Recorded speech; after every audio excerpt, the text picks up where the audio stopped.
Hello, a very warm welcome to Handcrafts with Nadine. My name is Nadine. I'm coming to you from northern New South Wales, Australia, and I'm originally from Montreal, Canada. Today I'm going to be talking to you about a knitting work in progress, a sewing work in progress, and about this really cool item that I found at an op shop that I'm thinking about converting, or anyways, you'll see.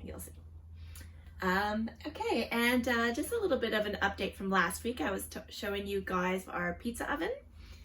So so we had to, if you didn't watch the video before, we're making a Cob oven, so a pizza oven out of clay and sand. And last week when we the first step was done, so the cob was laid in the dome shape with the little door, and when my husband took the door out and lit the fire under it to try to dry it out, it kind of caved in at the front. So very sadly, he had to cut that bit out. And also sadly, we had our family over for Christmas in July, and we were not able to make pizzas in the new pizza oven. However, maybe I'll put a video here, we were able to create a little temporary pizza oven, which is what we used to use. And it was all good. All the pizzas were made in the oven. They're all delicious. And yeah, so just a little update on that. We started to rebuild the outside of the pizza oven. We didn't have the whole day dedicate to it, so we did a little chunk. And yeah, I think it's gonna come along fine. So it is salvageable, so yeah. That's a little update on that. Okay. For my knitting work in progress, I am making my youngest daughter a sweater for her birthday. Her birthday has passed, I'm very late. And she really, really liked the Luminen sweater by Sari Nordlund. However, as I said last week, this is a super bulky pattern, and it's just going to be not appropriate for our climate. So I'm trying to make her a version in a, I want to say this is like a worsted weight yarn, maybe a little bit thicker. What's after that, Aran? I think it might be 12 ply, but it's quite thin for a 12 ply. This is undyed yarn from Nundle Woollen Mill that I had used to make her a cardigan a couple years ago that she didn't wear. So we decided that we were gonna undo that sweater or cardigan and make it into something that hopefully she will wear. So this is the yarn. You can see that it's doing the ramen noodle thing. So the stitches are a little bit bubbly, or yeah, the stitches don't look great because the yarn, I couldn't be bothered to make it into a big hank and then wet it and then dry it and then rewind it. rewind it. Yeah. So I just wound a ball as I was pulling out the sweater, and the yarn is like this. But that's okay. I really feel like once I block this, all the stitches will find their groove and get into where they're supposed to be and look a lot flatter. So there's just, yeah, a close-up of what the stitches look like. Okay, so I did not buy Sari's beautiful pattern because I didn't want it to be super bulky. And so I just decided I would try to make a sweater with just like a similar look. And I was originally going to base it on the Louvre sweater by Petite Knit, which I knit for my other daughter a couple of weeks ago. But in the end, I decided to just use my own numbers and yeah, just try to figure it out, because this is also not the same weight of yarn as that sweater. The other sweater is a DK or an 8-ply. So yeah, all that's to stay. Here's how it's going. I showed the book last week where I got this lace pattern from. It's called the fern stitch, or like a fern lace pattern. And I needed to have 32 stitches in order to do this pattern. So what I did was I cast it on 70 stitches, just randomly. I just, it was really lucky. I just said, oh, let's just try 70. So I cast it on 70 stitches, and then I did a few rows of knit one, purl one. And then I thought I was gonna have to do a lot of math or a lot of trial and error, i.e. knitting, ripping out, to try to work out how to do the short rows, because I wanted the neck to be higher in the back. So I cast on the 70. I needed 32 for the front, and then I needed a few stitches here for the raglan, and then I just went back and forth and did some short rows, and then just by sheer luck, I guess, dumb luck, I ended up getting to where I wanted to be with the short rows and the front and the back having the same number of stitches, so 32 stitches. And yeah, it just worked out the first time, which was, yeah, very satisfying. Yeah, I was very pleased with that. I decided to do the raglan. I just decided to do my favorite, which is just knit front back. So knit front back, and then move your stitch marker, knit front back. That's I just find that the easiest, and yeah, it looks kind of cool as well. Maybe not as nice as the make one left, make one right, but it did the trick. It was actually a little bit tricky as I was doing the short rows, because you have to do the short rows and the raglan increases at the same time. So I think at one point I had to do, and I did German short rows. So then when I got to the knit front back, and then I had to turn it around and do a short row with that extra stitch, it was a bit funky, but in the end it worked out. Don't look too close. And yeah, it's going really well. So the lace looks really funny, like really bumpy, but I'm hoping that's all gonna sort itself out when I block it.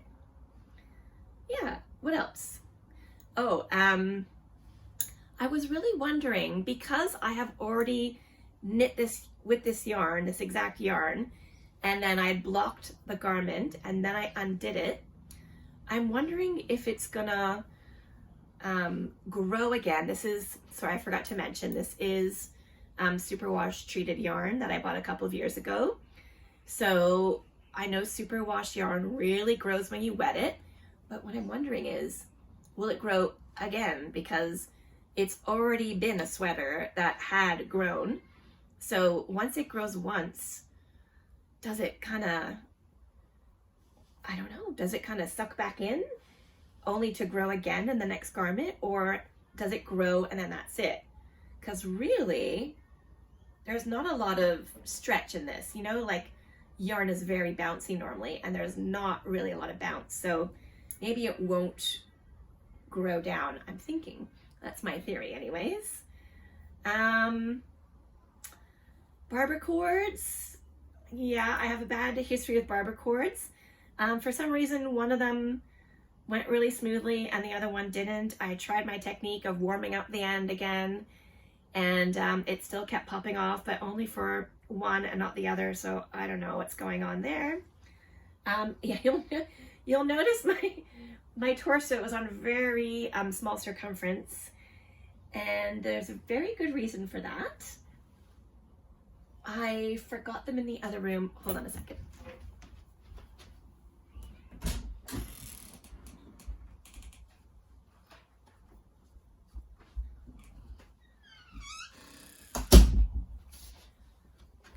I have this set of needles from, I think it's called Knit Pro.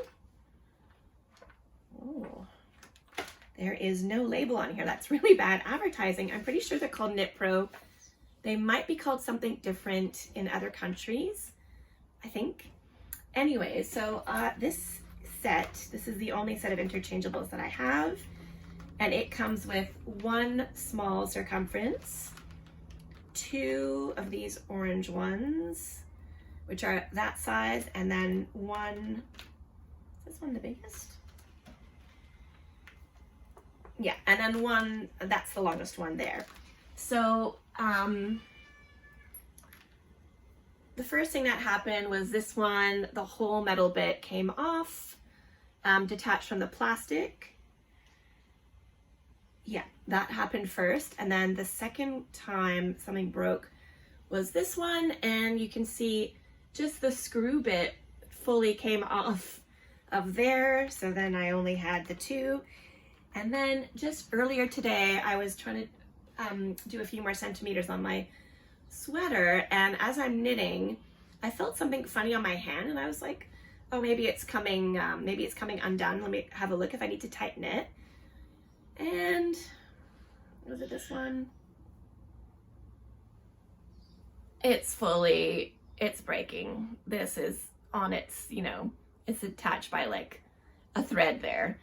So I was very bummed. That means the only cables that I have left are the short ones.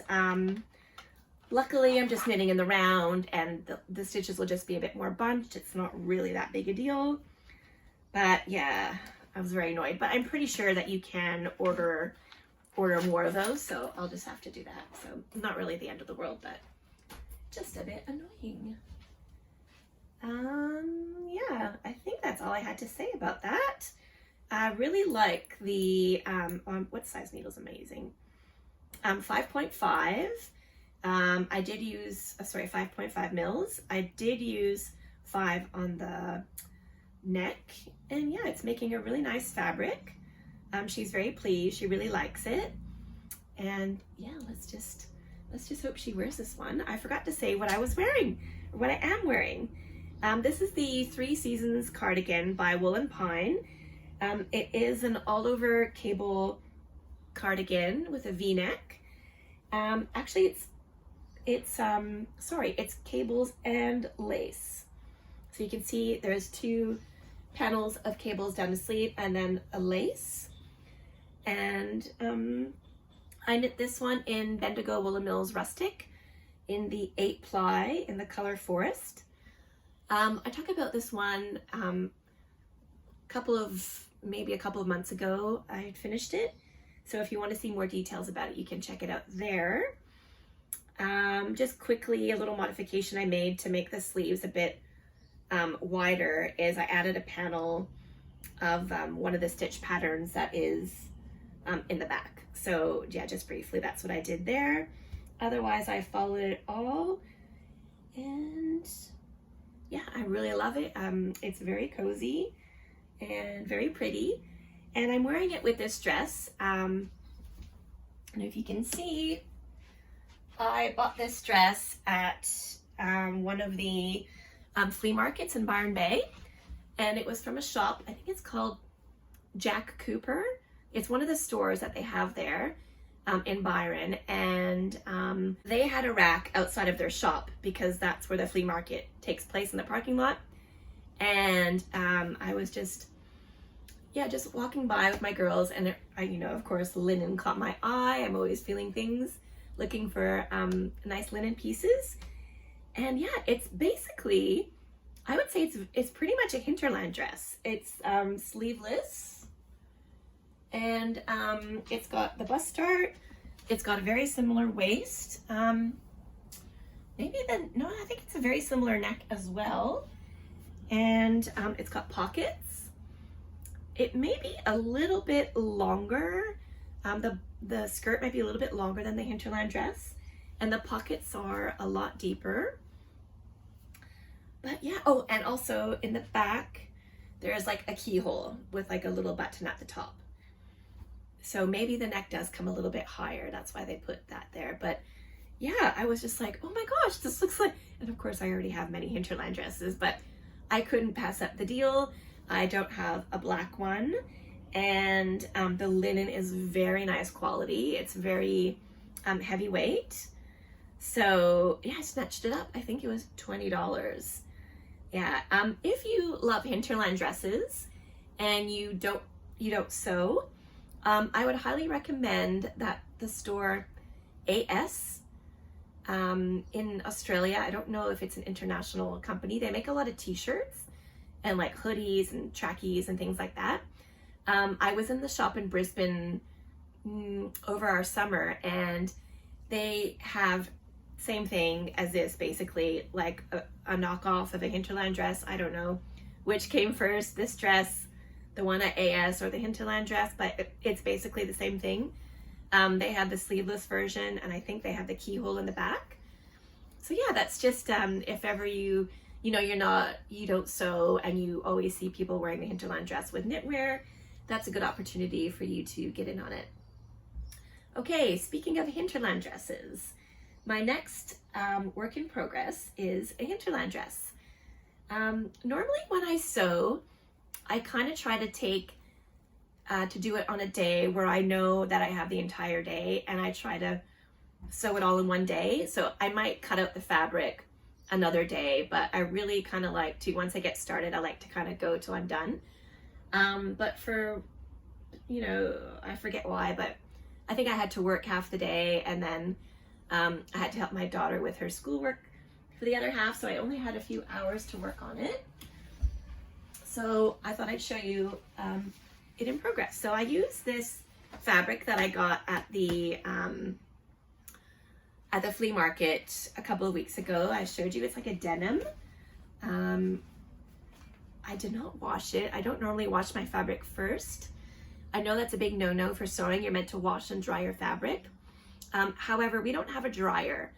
So I kind of feel like the reason you wash and dry your fabric is to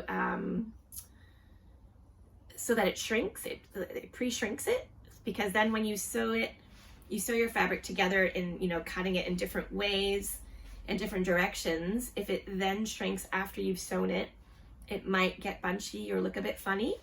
But we don't have a dryer anyways, we just hang everything on the line.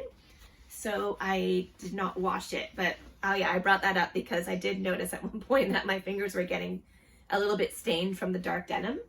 So I think that once I finish sewing it, I will wash it just to get the extra dye out of the fabric, so I don't, sit down somewhere on, I don't know, I don't have a white couch, but if I were to sit down on, somewhere, and then I wouldn't want to stain it.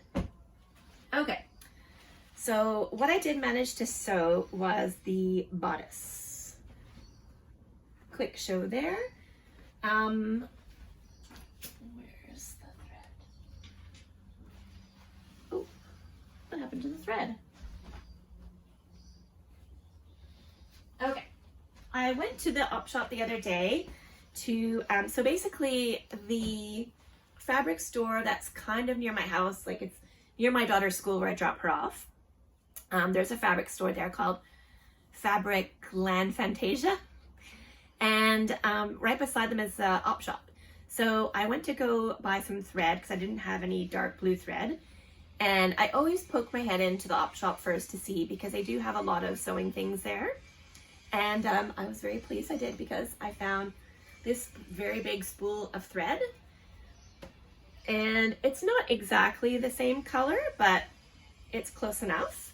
And I was very excited because it is cotton. It's 100% cotton, And yeah, most thread is, or easily accessible thread is polyester. So I was very excited to find this cotton. And then they also had some bias tape. So I always struggle with this, excuse me, with this bit in the Hinterland dress.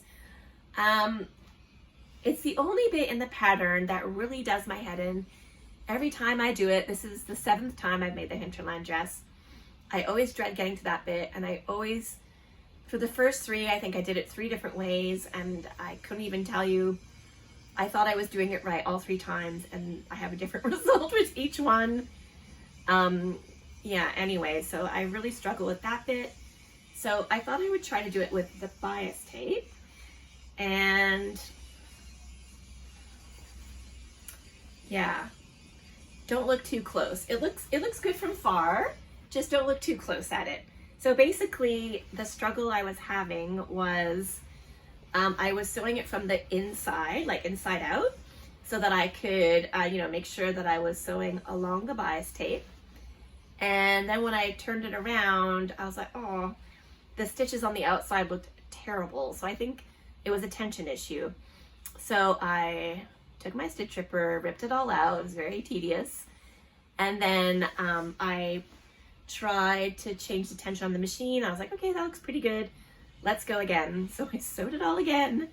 And then same thing, it just looked terrible. Maybe because the thread is not quite the same color, it was more noticeable, but there was just, you know, those little bubbles, and I was like, oh, no, no, no, no.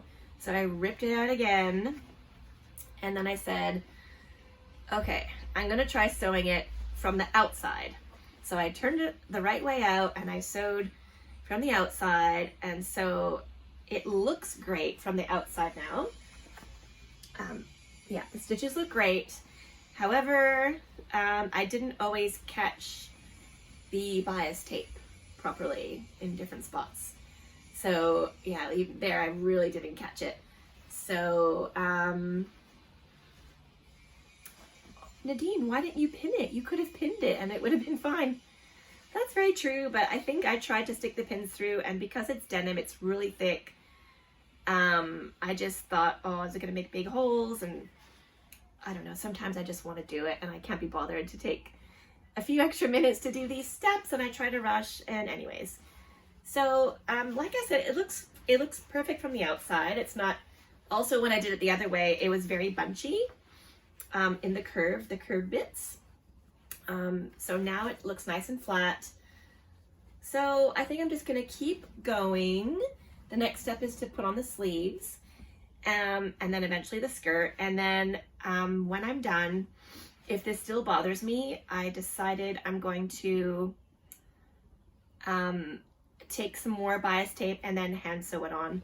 I really prefer, even though it'll take longer to hand sew, I think it's quite meditative hand sewing. You know, you really have more control over where every single stitch goes.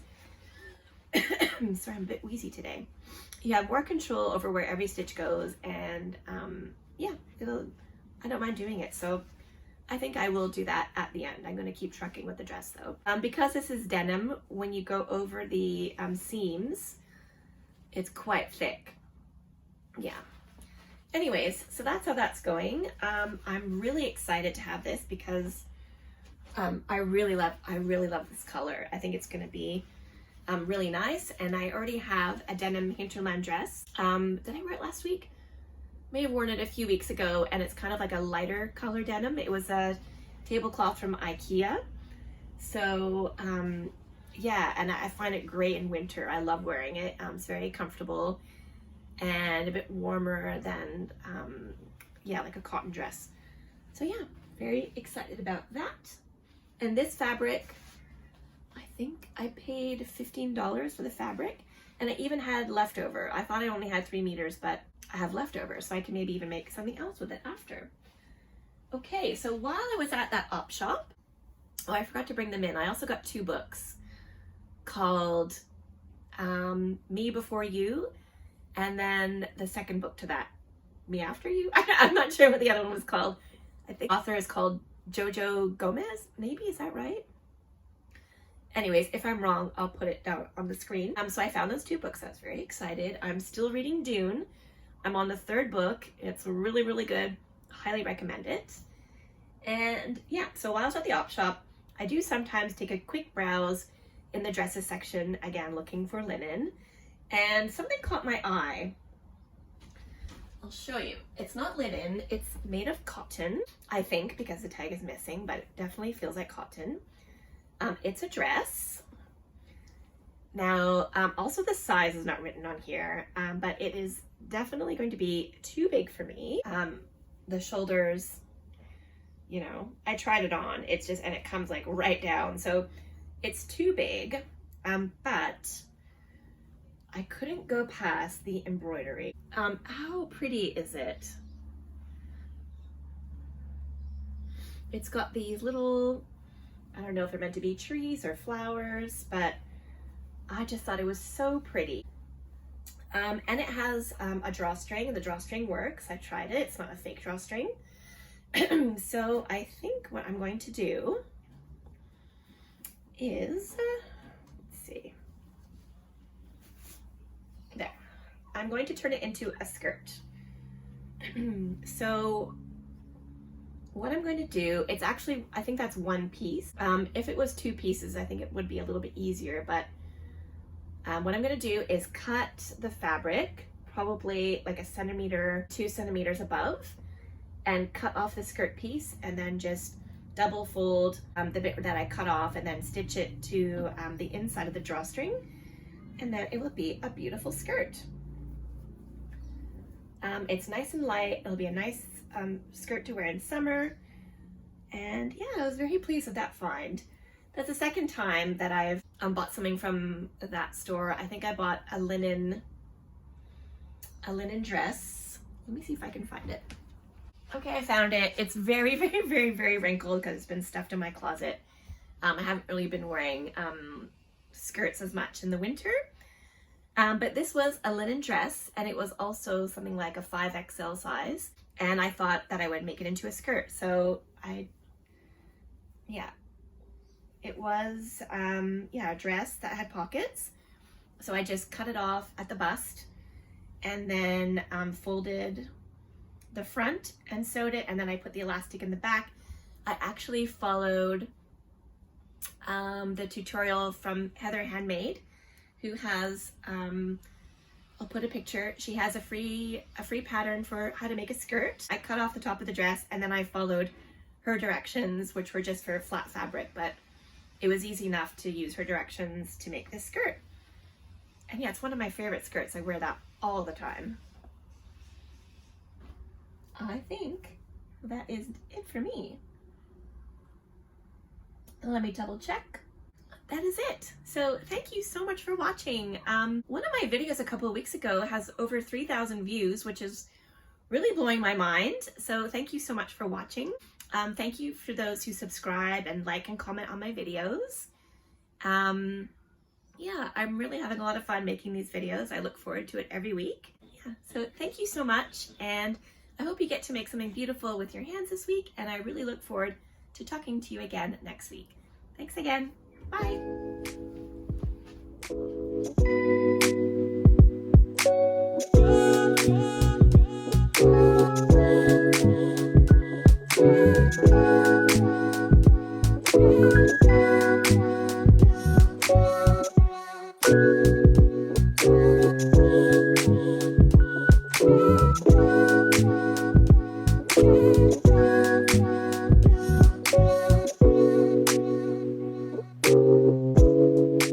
Okay, here's what I did for the bias, for the neckband.